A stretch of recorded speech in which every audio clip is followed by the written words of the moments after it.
Durante la Segunda Guerra Mundial, los herederos de los altos mandos nazis crecieron en un entorno aislado, donde la realidad del conflicto y sus consecuencias quedaba lejos de su percepción cotidiana. Brigitte Höss, hija de Rudolf Höss, comandante de Auschwitz, recordaba su infancia en aquel lugar como un tiempo idílico. Para ella, las filas de prisioneros con trajes a rayas que trabajaban en el jardín no eran más que parte del paisaje diario. Rolf Mengele, tras un encuentro con su padre en 1977, confesó: «Nunca entenderé cómo seres humanos pudieron comportarse de ese modo». Tras la muerte de Josef Mengele en 1979, rechazó su herencia, abandonó su apellido y se estableció en Múnich como abogado. Niklas Frank, hijo de Hans Frank, el gobernador general de la Polonia ocupada, nunca ocultó su desprecio hacia su padre.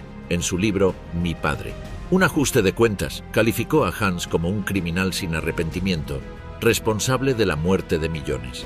¿Qué sucedió realmente con los herederos de los altos jerarcas nacionalsocialistas? Hans Frank y Niklas: heredar el horror, romper el silencio. No resulta sorprendente que muchos hijos e hijas de los líderes nazis justificaran las acciones de sus padres.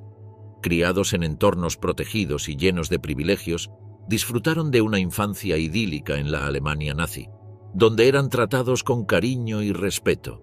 Tenían acceso a los mejores juguetes y una vida de comodidades, ajenos a las atrocidades que sus padres cometían. Para ellos, los mismos padres que les contaban cuentos antes de dormir o los llevaban a pasear no podían ser los responsables de la muerte de millones de personas, a pesar de la abrumadora evidencia. En ese contexto, alzar la voz en contra del nazismo y condenar el propio legado familiar exigía un coraje extraordinario.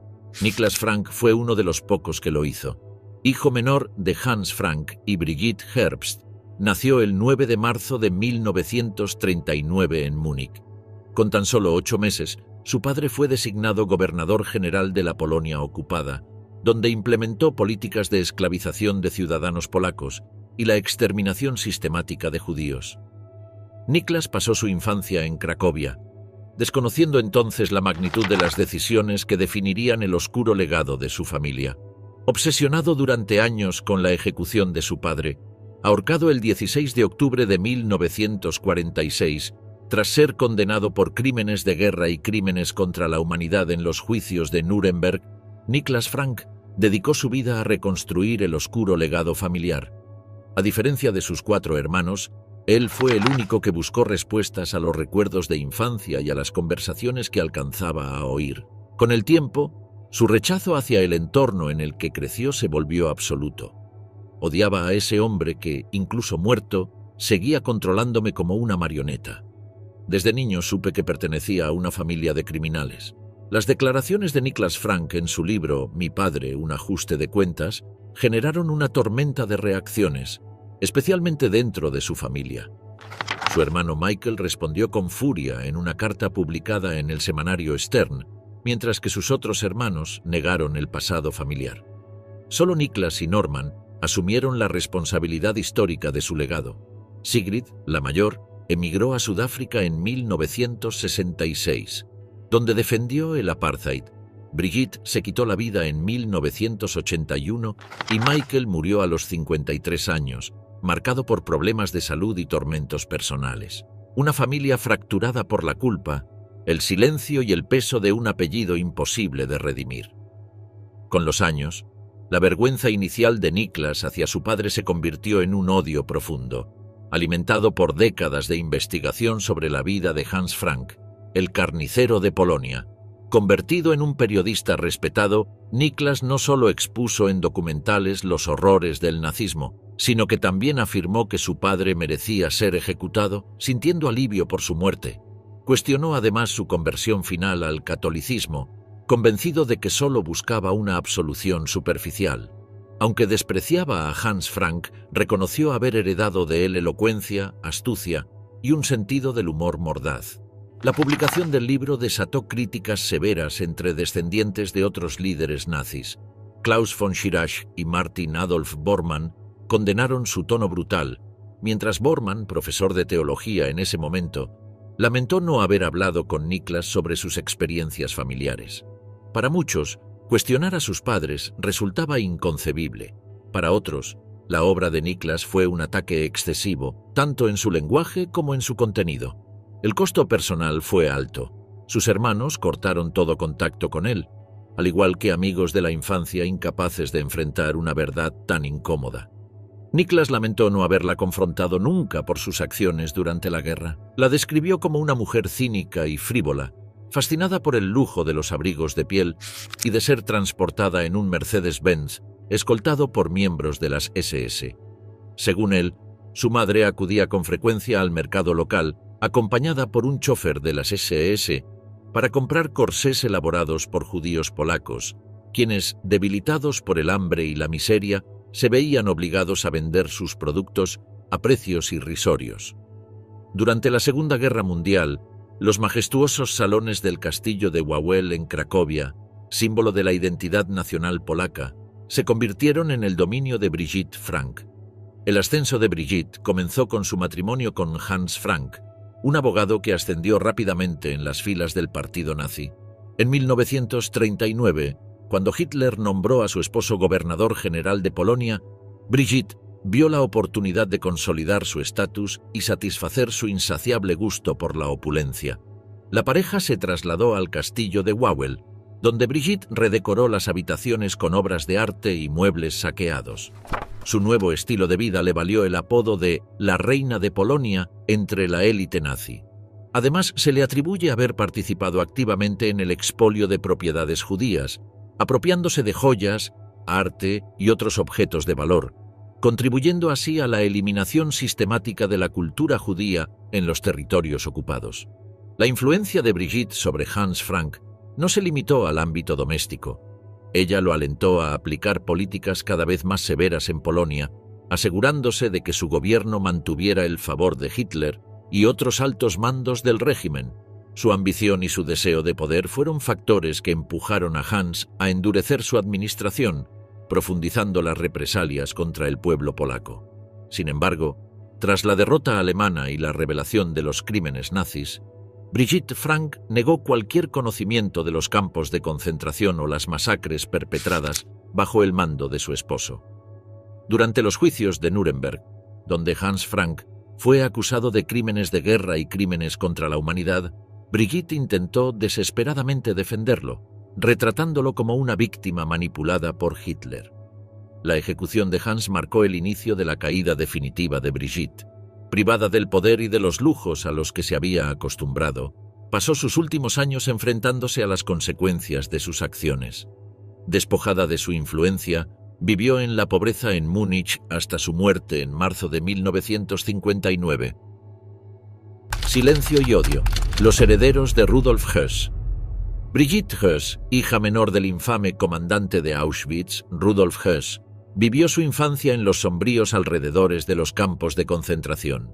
Desde su nacimiento, su vida estuvo ligada al régimen nazi, pasando de una residencia a otra en lugares como Dachau y Sachsenhausen, antes de mudarse a Auschwitz. Rudolf Höss, considerado uno de los principales artífices del Holocausto, fue ascendido a comandante de Auschwitz en reconocimiento a su eficiencia. A pesar de su rol en los crímenes más atroces de la historia, en casa se mostraba como un padre cariñoso. Junto a su esposa Hedwig y sus 4 hijos, Klaus, Heidetraut, Inge Brigitte, Hans-Jürgen y Annegret, Rudolf se instaló en una acomodada casa con jardín y alberca ubicada apenas a 200 metros de las cámaras de gas. Construida en 1937 por una familia polaca, fue confiscada en 1940 por las autoridades alemanas y asignada a Höss cuando asumió la dirección del campo. Höss transformó la vivienda en un refugio personal, amplió la estructura, colonizó la planta bajo el tejado y convirtió el jardín en un espacio idílico donde su familia vivió con una normalidad perturbadora. Mientras sus hijos jugaban y los adultos tomaban el sol en el jardín, los sonidos del campo, gritos, órdenes en alemán y el ruido constante de los hornos crematorios eran ignorados o deliberadamente silenciados en sus mentes. En 2007, el historiador Ian Baxter documentó su interior, preservado casi intacto. Los suelos de madera, Las cerámicas verdes originales y los herrajes artesanales habían sobrevivido al tiempo, reflejando un estado de mantenimiento mínimo pero suficiente para evitar su ruina. En 2011, unos reporteros de la BBC visitaron la villa junto al nieto de Hoss y grabaron imágenes del jardín, aún verde y cuidado, así como de una celosía que recordaba la puerta de rejas con la inscripción Arbeit macht frei. Con la caída del Tercer Reich, Rudolf Höss y su familia intentaron escapar hacia el norte, refugiándose en los bosques junto a otras familias prominentes del régimen nazi. Aunque consideró un suicidio colectivo, desistió pensando en sus hijos. Finalmente, fue capturado en 1946, juzgado en Nuremberg y ejecutado al año siguiente. Durante su encarcelamiento, Höss fue entrevistado por especialistas que buscaban comprender su mente. Relató con fría apatía los métodos de exterminio empleados en Auschwitz y señaló que nunca cuestionó las órdenes recibidas, considerando su cumplimiento como una necesidad. Se describió como un hombre solitario, incapaz de formar vínculos cercanos, y negó sentir culpabilidad, aunque tras la rendición reconoció que lo que hizo no era como le habían dicho. El psicólogo Gustave Gilbert lo calificó como intelectualmente normal, pero profundamente insensible, con una apatía que rozaba la psicopatía. Primo Levi lo describió como un hombre vacío, cuya obediencia ciega le ofrecía consuelo frente a sus dudas. En sus memorias, Höss reafirmó su lealtad al nacionalsocialismo y se declaró incomprendido, insistiendo en que, a pesar de todo, tenía un corazón. Tras la muerte de Rudolf, la familia Höss optó por dejar el pasado atrás y evitar mencionar los acontecimientos que los marcaron, con la intención de comenzar de nuevo. No obstante, enfrentaron enormes dificultades en su camino. La escasez de alimentos, la necesidad de sustraer carbón para combatir el frío y la falta de calzado eran parte de su cruda realidad. Desde entonces, Hedwig, Klaus, Heidetraud, Inge Brigitte, Hans Jürgen y Annegret jamás volvieron a ser las mismas personas. Al final de la guerra, cada miembro de la familia Höss tomó caminos diferentes. Hedwig decidió reconstruir su vida en Alemania, donde contrajo matrimonio nuevamente. Más tarde emigró a Estados Unidos junto a su nuevo esposo. Aunque existen pocos registros sobre su vida, se sabe que vivió en paz en Washington hasta su muerte, cuya fecha exacta y edad, se debate si tenía 81 o 90 años, sigue siendo incierta. Por otro lado, el primogénito, Klaus, asumió la responsabilidad de mantener a su familia durante tiempos difíciles antes de mudarse con su esposa alemana, conocida como Lilo, a Australia. Ambos se establecieron en Sydney, donde criaron a su hija, Christine. Sin embargo, su matrimonio terminó en divorcio. Klaus falleció en los años 80, víctima de cirrosis hepática derivada de un consumo excesivo de alcohol. Para Brigitte, la muerte de su padre marcó el inicio de una vida de pobreza y secreto. En 1950, buscando dejar atrás el peso de su apellido, Brigitte emigró a España. Gracias a su belleza y elegancia, consiguió trabajo como modelo en la prestigiosa Casa Balenciaga en Madrid. Durante esos años, nunca habló de su origen. En 1961, se casó con un ingeniero irlandés estadounidense y juntos formaron una familia. A lo largo de su matrimonio, vivieron en países tan diversos como Liberia, Grecia, Irán y Vietnam, siguiendo la carrera de su esposo. Finalmente, se establecieron en Washington, D.C. Fue en ese momento cuando las memorias de Rudolf Höss salieron a la luz, revelando detalles espeluznantes sobre su papel en el Holocausto. Aunque este hecho podría haberla perseguido, Brigitte compartió su historia con su esposo, quien mostró empatía, considerándola una víctima de las circunstancias. Su vida cambió de lujo y privilegio a extrema pobreza de un día para otro, pero logró reconstruir su identidad lejos de las sombras del pasado. Durante décadas, Brigitte guardó su historia en silencio. En los Estados Unidos, trabajó en boutiques de alta gama, incluida Saks Jandel, ganándose la confianza de sus empleadores, quienes desconocían su parentesco con el comandante de Auschwitz. En una ocasión, confesó su secreto tras una noche de copas, pero fue recibida con comprensión tanto por su jefa, una mujer judía que había huido de Alemania, como por sus colegas. En 2013, con 80 años y enfrentando un cáncer terminal, Brigitte aceptó dar una única entrevista al periodista Thomas Harding. Este buscaba información sobre su tío abuelo, Hans Alexander, quien capturó a Rudolf Höss tras la guerra. En la entrevista, Brigitte relató su infancia, los días en que los soldados irrumpieron en su hogar y su lucha por mantener su anonimato. Temía represalias y siempre había evitado incomodar a sus hijos y nietos con la carga de su historia. Brigitte, como muchos descendientes de nazis, vivió en la encrucijada entre el amor por su padre y la condena de sus acciones. Aunque conservaba una fotografía de sus padres en su boda, describiéndola como un recuerdo de tiempos más simples, no dejó de cuestionar las cifras y detalles del Holocausto. Sin embargo, aceptó la realidad de las atrocidades y reconoció que su padre había cumplido un rol central en la maquinaria del exterminio. El legado de las sombras, las fortunas que sobrevivieron al Tercer Reich.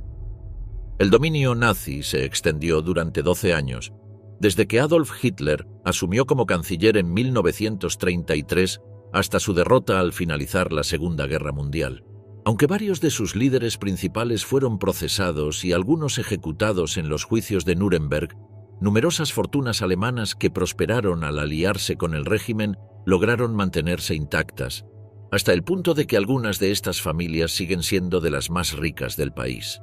BMW, Volkswagen, Bayer, Porsche, Hugo Boss. Estas reconocidas empresas comparten un oscuro vínculo histórico con el régimen nazi. Varias de ellas, respaldadas por las SS, establecieron campos de concentración cercanos a sus instalaciones durante la Segunda Guerra Mundial. Sin embargo, el destino de las riquezas acumuladas por estas familias tras la caída del Tercer Reich sigue siendo un tema menos explorado. La conexión entre estas familias y el régimen nazi tiene su origen en una reunión confidencial celebrada en Berlín en febrero de 1933. Adolf Hitler, recién designado como canciller, convocó a una veintena de importantes empresarios para asegurar su respaldo financiero en la campaña del Partido Nacional Socialista. Aunque algunos, como Quandt, lo consideraban un líder poco impresionante, según consta en sus escritos, decidieron apoyarlo. Años después, la mayoría alegarían que fueron forzados a sumarse a la causa nazi debido al clima irrespirable del Tercer Reich. Durante esta época, muchos empresarios se beneficiaron del proceso conocido como arianización, que consistía en la adquisición forzada de bienes y empresas judías a precios irrisorios. August von Fink se apoderó de los bancos austríacos Rothschild y Dreyfus, entre otros ejemplos. Sin embargo, lo que los marcó como criminales de guerra fue el uso de mano de obra esclava. Millones de deportados fueron obligados a trabajar en condiciones inhumanas. Günther Quandt explotó a cerca de 60.000 personas en sus fábricas, mientras que en la planta de Volkswagen más de 10.000 prisioneros fueron forzados a construir el auto del pueblo.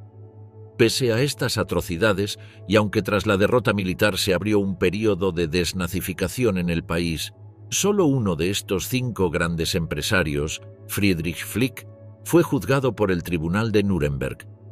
Otros empresarios, como Quandt y Porsche, cumplieron breves periodos en prisión, pero lograron mantener la mayoría de sus bienes, salvo aquellos que les fueron confiscados en la zona controlada por los soviéticos.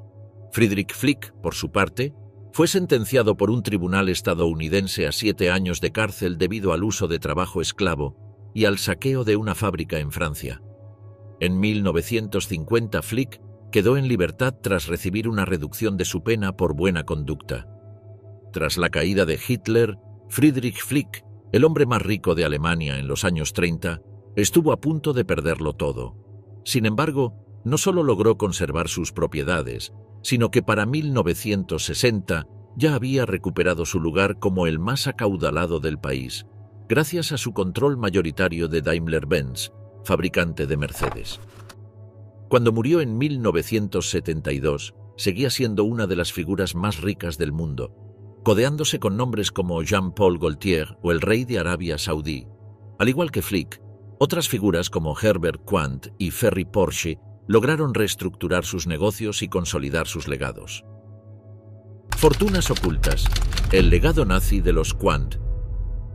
En la primavera de 1945, Harald Quandt, un joven oficial de la Luftwaffe alemana de 23 años, estaba cautivo de las fuerzas aliadas en Bengasi, una ciudad portuaria en Libia. Allí recibió una carta de despedida escrita por su madre, Magda Goebbels.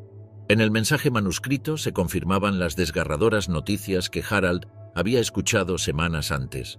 Su madre se había quitado la vida junto a su esposo el 1 de mayo, tras administrar cápsulas de cianuro a sus 6 hijos en el refugio subterráneo de Adolf Hitler en Berlín.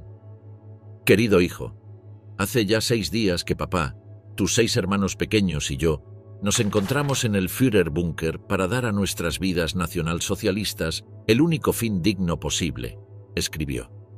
Harald, querido hijo, quiero transmitirte lo que aprendí en la vida. Sé leal, leal a ti mismo, leal a la gente y leal a tu país.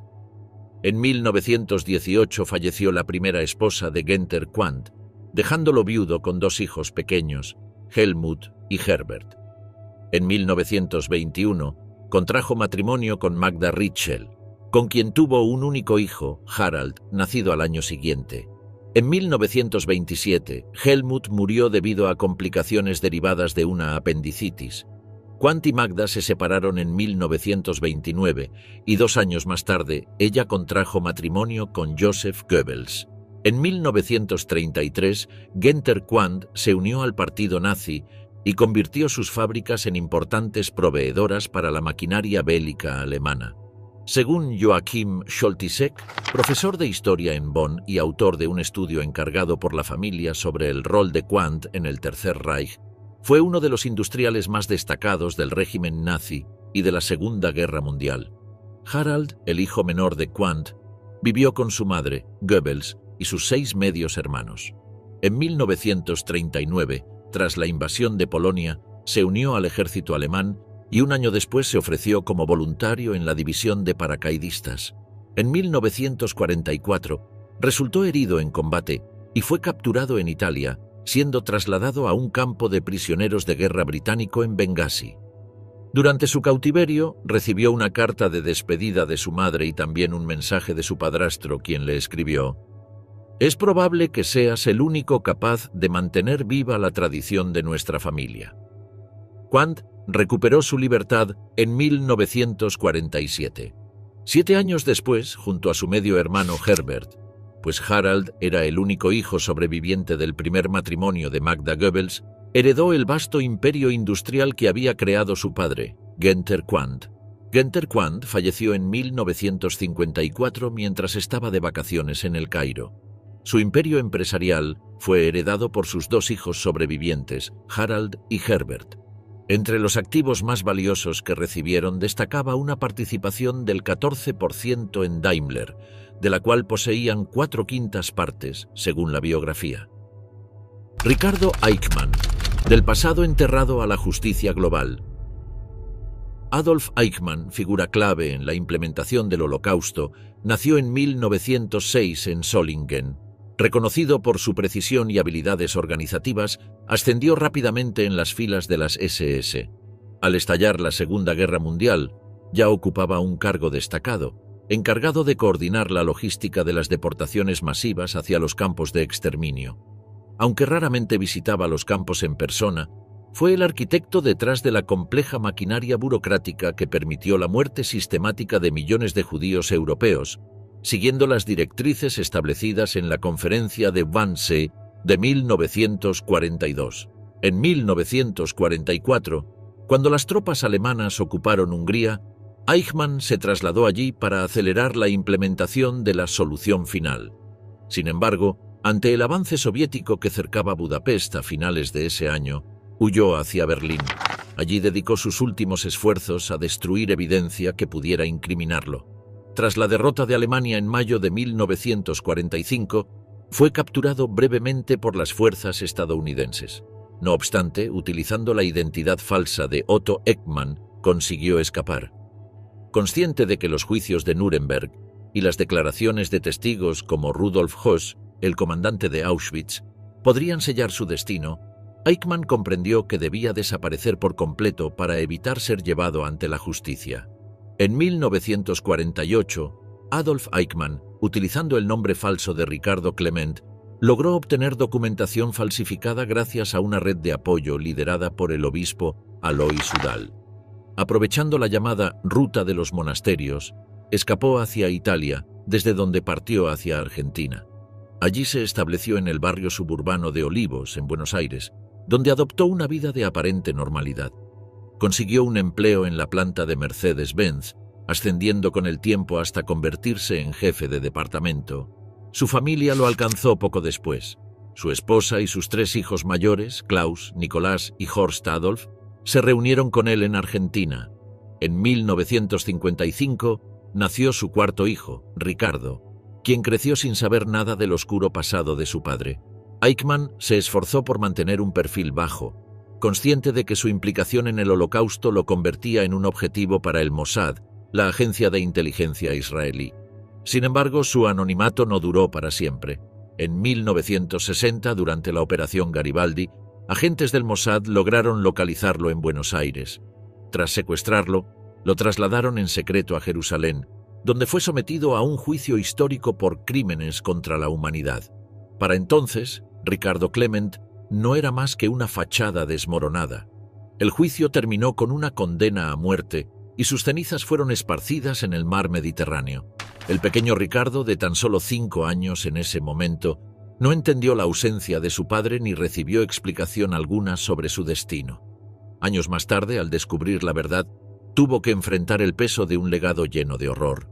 Creció luchando con la realidad de que su padre había sido una figura clave en uno de los crímenes más atroces de la historia, buscando reconciliar su propia identidad con un pasado imposible de borrar. A medida que investigaba, Ricardo Eichmann desarrolló un fuerte rechazo hacia el legado de su padre y la ideología nazi. Optó por un camino muy distinto, dedicándose a la academia.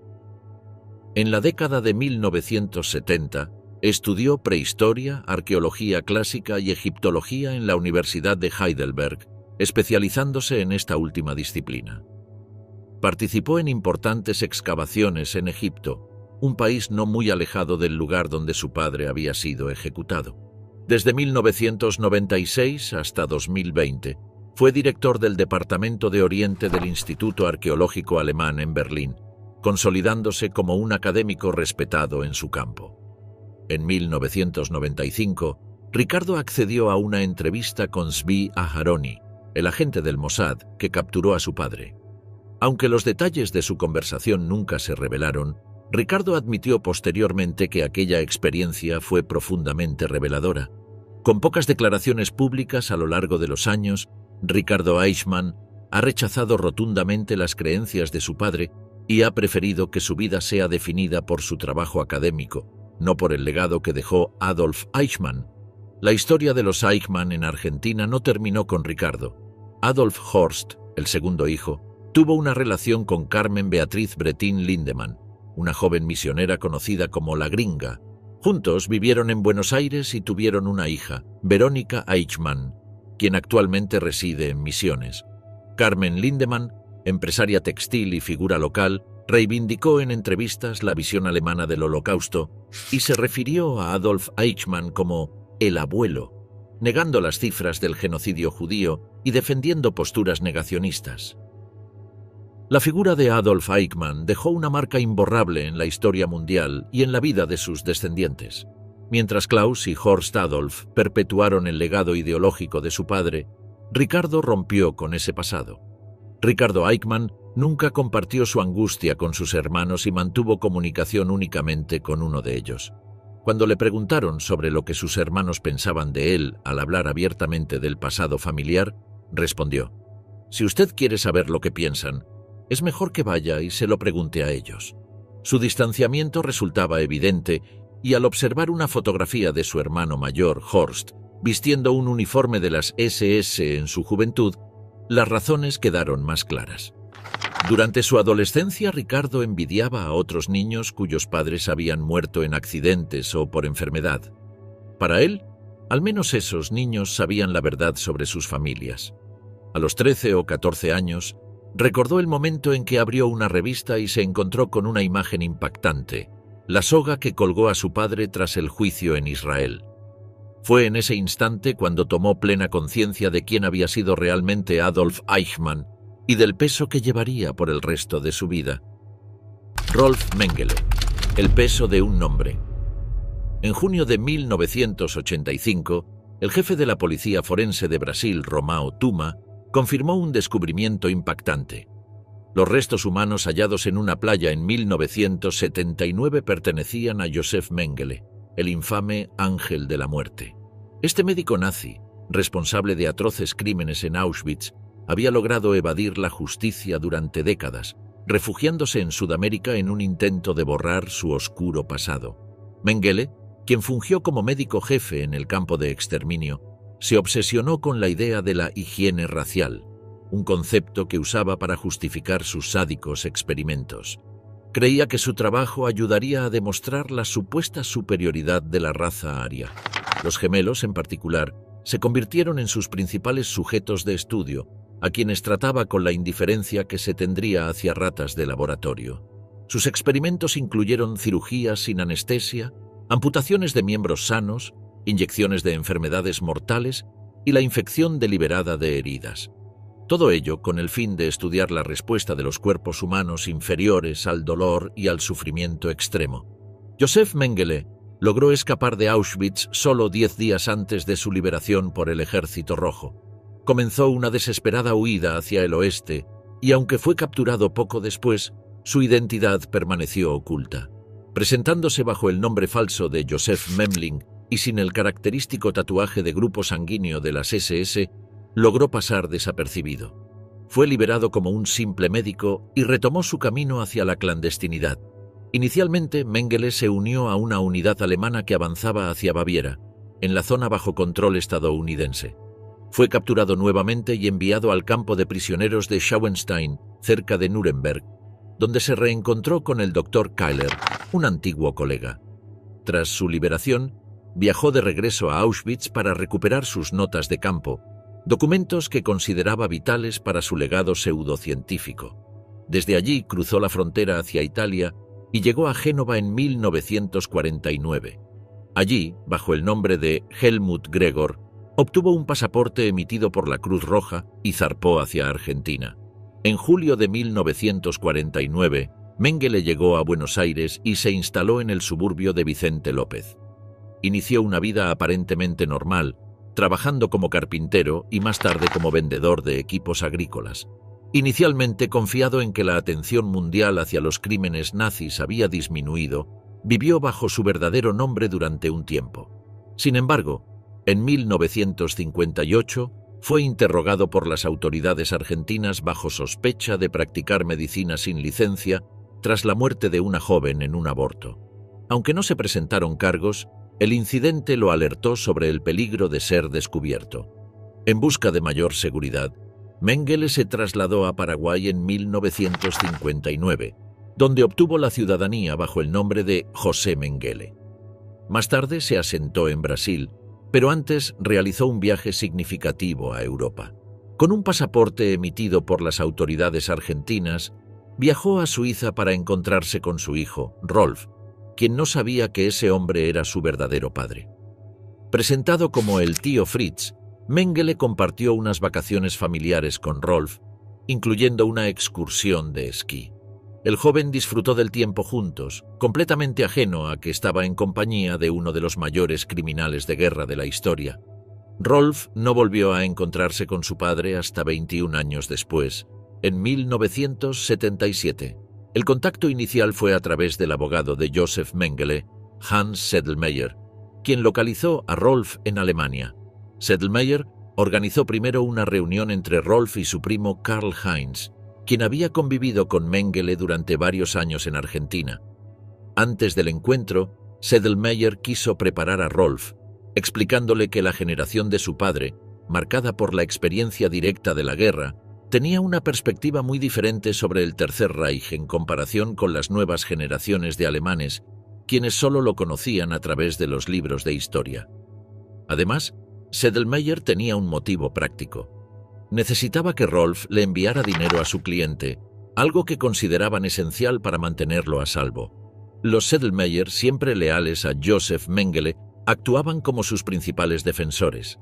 Siguiendo las instrucciones de Sedlmayr y decidido a reencontrarse con su padre, Rolf viajó a Brasil utilizando un pasaporte prestado que obtuvo tras engañar a un amigo durante unas vacaciones.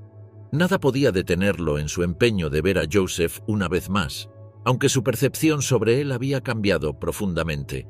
El anciano Mengele ya no era el héroe de la infancia que Rolf había idealizado. Al contrario, sus diferencias eran irreconciliables. Rolf, con inclinaciones comunistas, chocaba frontalmente con las ideologías de su padre. El encuentro estuvo marcado por la distancia emocional acumulada durante años. Rolf se arriesgó enormemente para conocer al hombre que, durante su niñez, apenas había mostrado interés en él, demasiado ocupado con sus oscuros experimentos bajo el régimen nazi. En la adolescencia de Rolf, Mengele estaba constantemente huyendo de la justicia, eludiendo a los cazadores de nazis y a las autoridades aliadas. Esa reunión en Brasil fue la última vez que Rolf vio a su padre con vida. Poco después, Joseph Mengele desapareció para siempre. Se cree que murió en el anonimato y que sus restos fueron enterrados en una tumba sin nombre en algún lugar del sur de Brasil, dejando tras de sí un legado de atrocidades que nunca pudo escapar del juicio de la historia. Gudrun Himmler, la princesa nacionalsocialista. A lo largo de su vida, Gudrun Burwitz ofreció una única entrevista en 1959, cuando tenía 30 años. En esa ocasión, declaró que su propósito era cambiar la percepción histórica de su padre. Hoy mi padre es considerado el mayor genocida de todos los tiempos. Quiero tratar de modificar esa visión. Gudrun estaba casada con Wolf-Dieter Burwitz, un activista de movimientos de extrema derecha y miembro del ultranacionalista Partido Nacional Demócrata Alemán.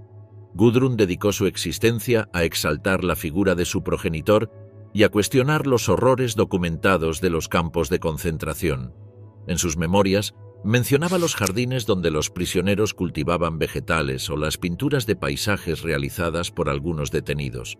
Aunque Heinrich Himmler tuvo otros 3 descendientes, Gudrun fue la única nacida dentro de su matrimonio. Uno de los hijos fue adoptado y los otros 2 fueron fruto de su relación con su secretaria personal, con quien mantuvo un largo romance. Cuando Gudrun era niña, solía suplicar a su madre que no le contara a su padre sobre sus travesuras o tonterías. Temía profundamente decepcionarlo. A medida que creció, esa admiración por su padre se transformó en una convicción férrea de su inocencia. Estaba segura de que él nunca había cometido los crímenes de los que lo acusaban y consideraba su condena una completa injusticia.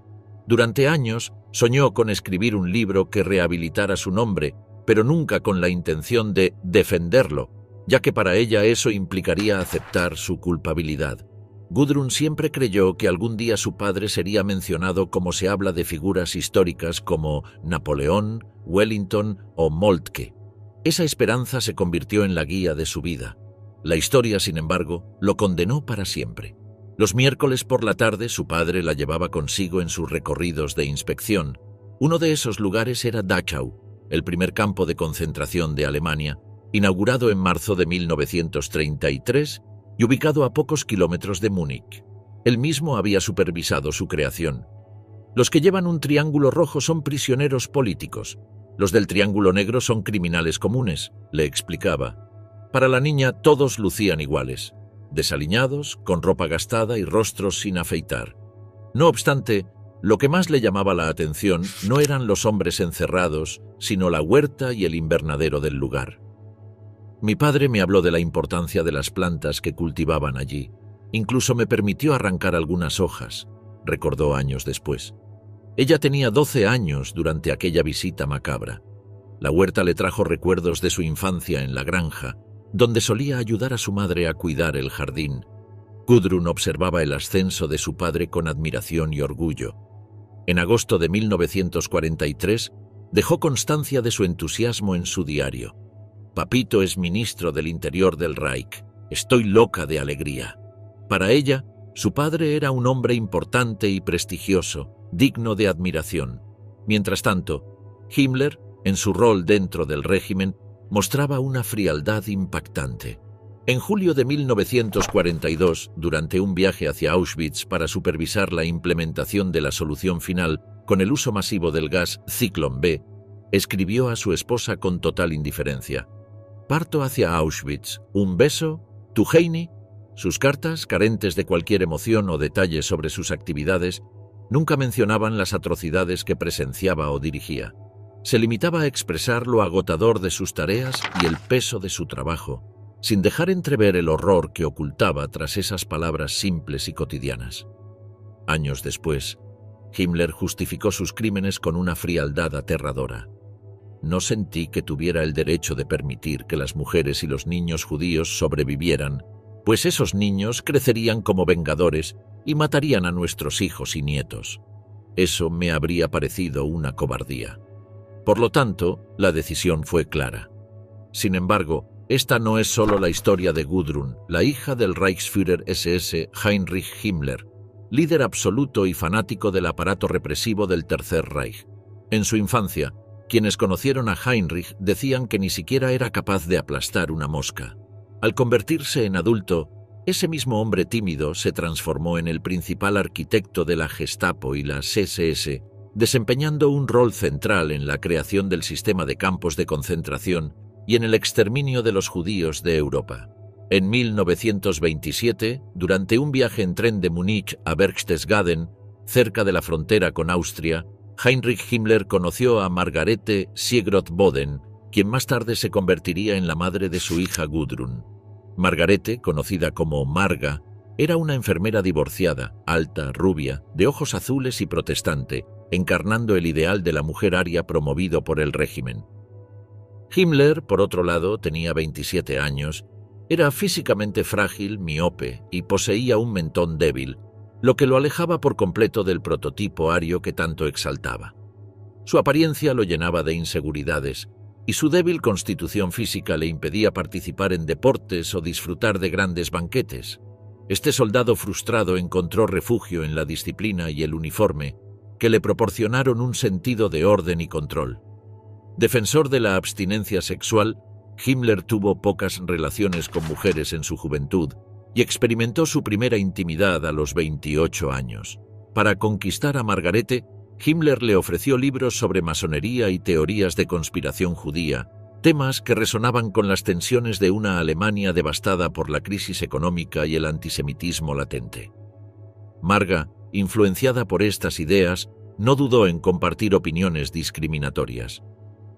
«Un judío siempre sigue siendo un judío», dijo sobre su socio al vender su parte de una clínica tras conocer a Himmler, reflejando el clima de odio que marcaría su relación y el papel de ambos en la historia. Heinrich Himmler, tímido e inseguro, escribió cartas románticas a Margarete, a quien llamaba «tu Landskenette». Se casaron en 1928, aunque su familia, católica y conservadora, rechazó a Marga por ser protestante, divorciada y socialmente torpe. En 1929 nació Gudrun, su única hija legítima, a quien llamaban Pupi. Al no poder tener más hijos, adoptaron a un niño, pero Marga lo consideraba problemático y lo enviaron a un internado. Tras estudiar agronomía, Himmler invirtió la dote de Marga en un criadero de gallinas que fracasó rápidamente.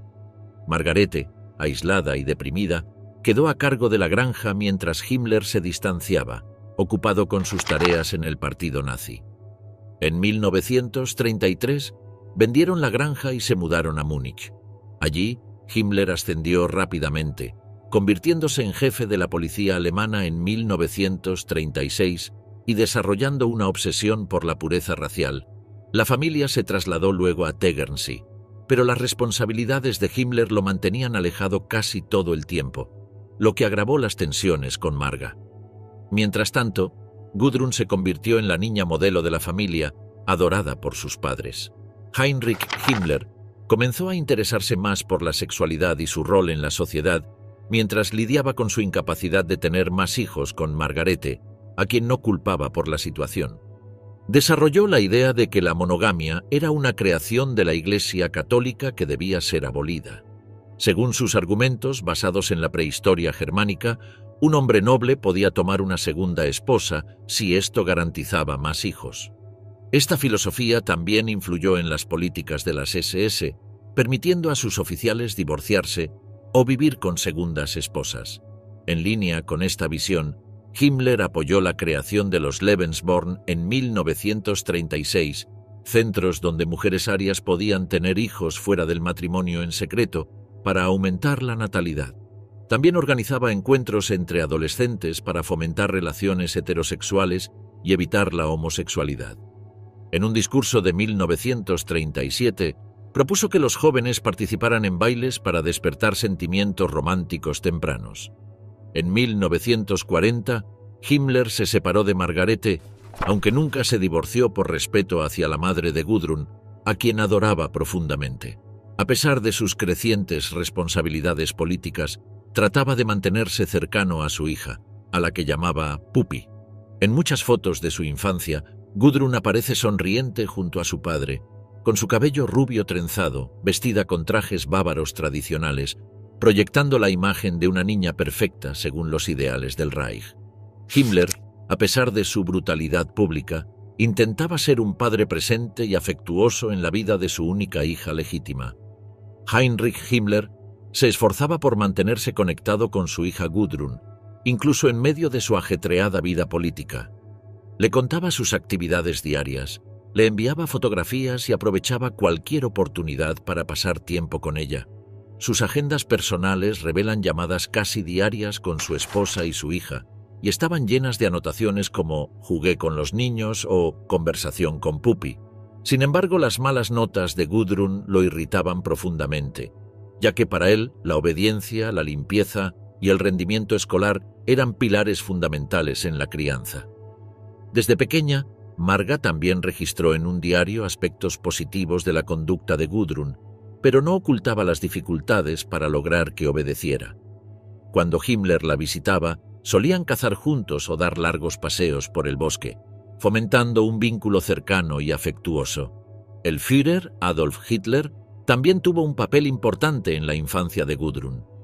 En 1935, angustiada una noche, la niña preguntó a su madre si el tío Hitler debía morir algún día. Al recibir la tranquilizadora respuesta de que viviría al menos 100 años, Gudrun replicó convencida: «No, mamá, yo sé que vivirá 200 años». Los Himmler estaban encantados con la atención que Hitler le brindaba a Gudrun, quien cada año nuevo lo visitaba y recibía de él una muñeca y una caja de chocolates.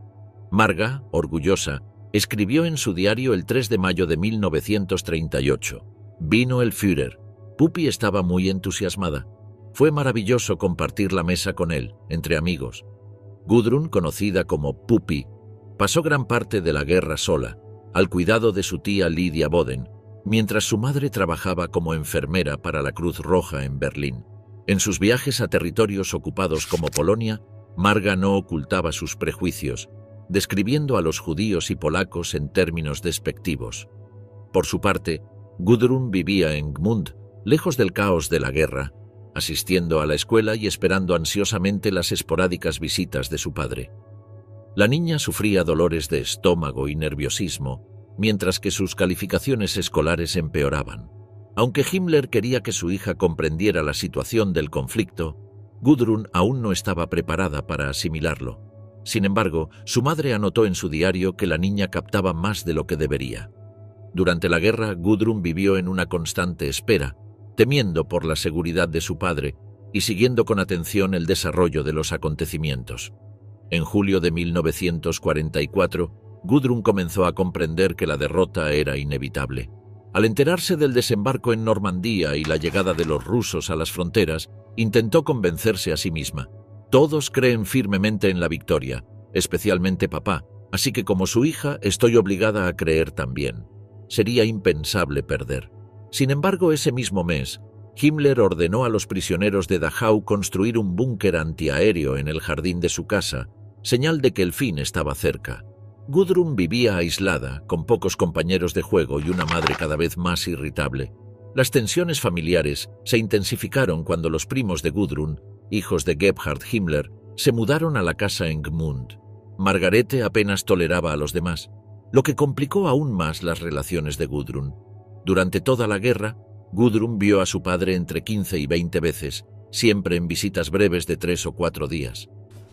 El contacto con él dependía de llamadas telefónicas, cartas llenas de dedicatorias y paquetes con alimentos y regalos, como chocolate, queso o flores, que enviaba incluso cuando los recursos escaseaban. El 5 de marzo de 1945, Gudrun escribió en su diario con un tono de desesperanza: «En Europa ya no tenemos aliados, dependemos de nosotros mismos.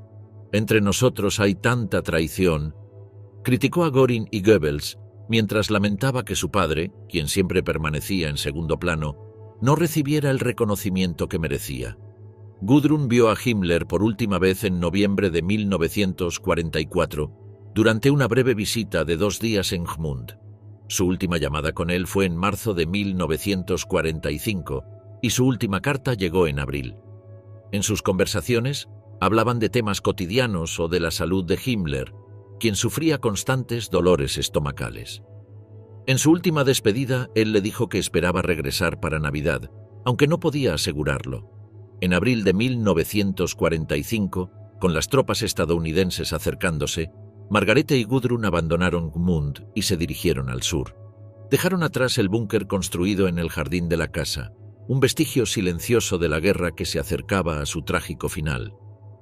El 13 de mayo de 1945, Gudrun Himmler, de 15 años, y su madre Margarete fueron detenidas cerca de Bolzano tras ser delatadas por Karl Wolf. Fueron trasladadas a varias localidades, incluyendo Cinecittà en Roma, y finalmente a Nuremberg. Durante los interrogatorios, Margarete negó conocer los crímenes de su esposo y reaccionó con frialdad al saber de su suicidio con cianuro el 23 de mayo de 1945. Gudrun, aislada e ignorante de las actividades de su padre, declaró que nunca hablaron de la guerra. Margarete, por su parte, expresó orgullo por Himmler y minimizó las atrocidades del régimen, mostrando una actitud indiferente hacia las millones de muertes en los campos de concentración. Su falta de emoción impactó profundamente a los oficiales aliados que las interrogaron.